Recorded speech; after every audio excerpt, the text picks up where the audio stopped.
Na primeira sessão da série O Sacrifício de Cristo, falamos acerca do significado da morte do Senhor e revelamos o mistério da maldição da árvore do conhecimento, da cruz e do papel do segundo Adão.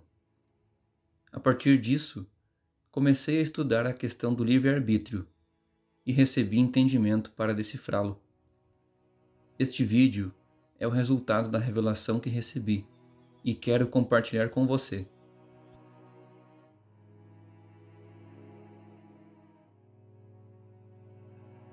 O livre-arbítrio pressupõe a liberdade de escolha. Se temos duas opções, podemos decidir o que escolher. A liberdade de escolha não é assegurada pela existência das diferentes opções, mas pela condição de livres agentes. Se temos autonomia e competência para escolher, podemos escolher.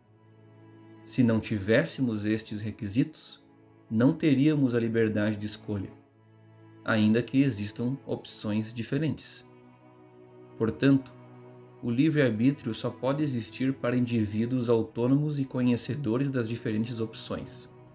Este é o princípio fundamental para entendermos a questão do livre-arbítrio bíblico.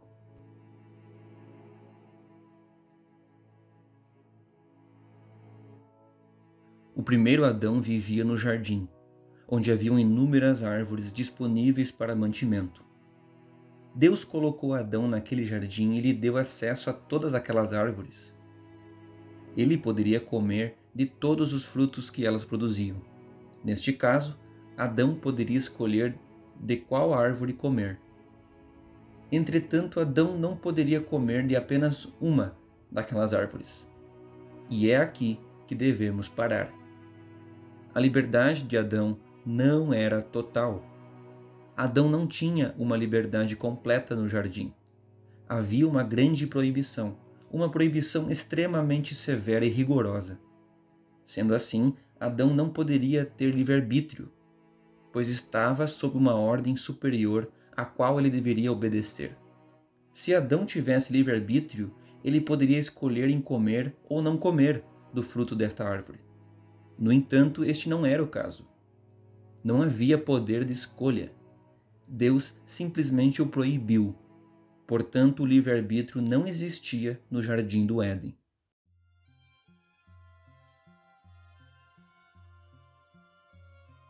Agora vamos analisar mais um ponto importante.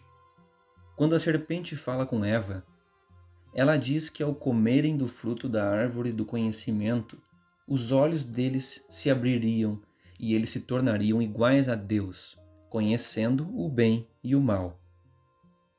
O que podemos entender disso? Que Adão e Eva não conheciam o bem e o mal. Isto é, eles só conheciam o bem, que para eles não era uma opção, mas sim a própria realidade. Para eles, o bem era a única coisa que existia. E isso os tornava diferentes de Deus. O conhecimento do bem e do mal era um conhecimento exclusivo de Deus e dos seres celestiais, não do homem. O homem era um ser com conhecimento limitado nesta área. O homem não deveria conhecer o bem e o mal. Logo, a serpente não estava usando de uma mentira ao enganar Adão e Eva.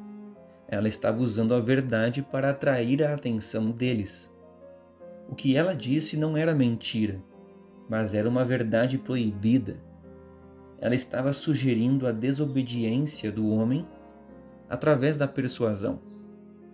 Ou seja, a serpente não precisava mentir para enganar, só precisava persuadir para contaminar o coração do casal.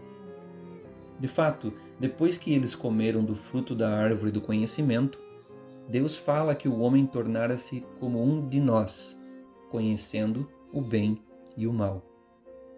Isto é, o homem tornara-se semelhante a Deus. E esta era a única proibição no jardim.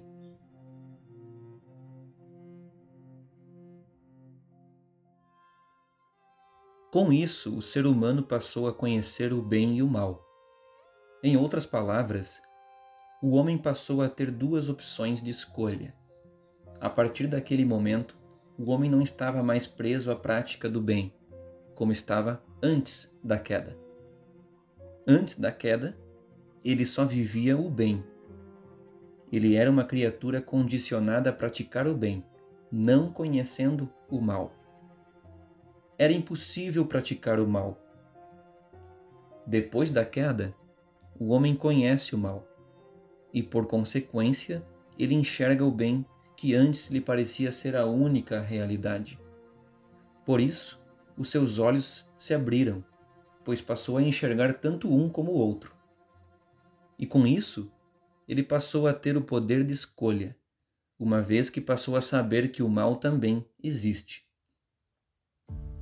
Em resumo, o homem passou a ter livre-arbítrio depois da queda. Nós temos o conhecimento do bem e do mal, e a liberdade para escolher entre o bem e o mal.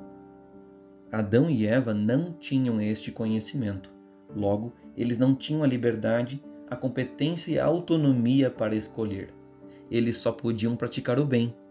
Eles não tinham livre-arbítrio.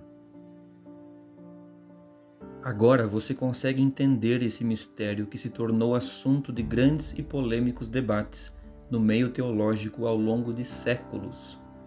A resposta é: nós temos livre-arbítrio. Adão e Eva não tinham. Eles foram as únicas pessoas que não tinham.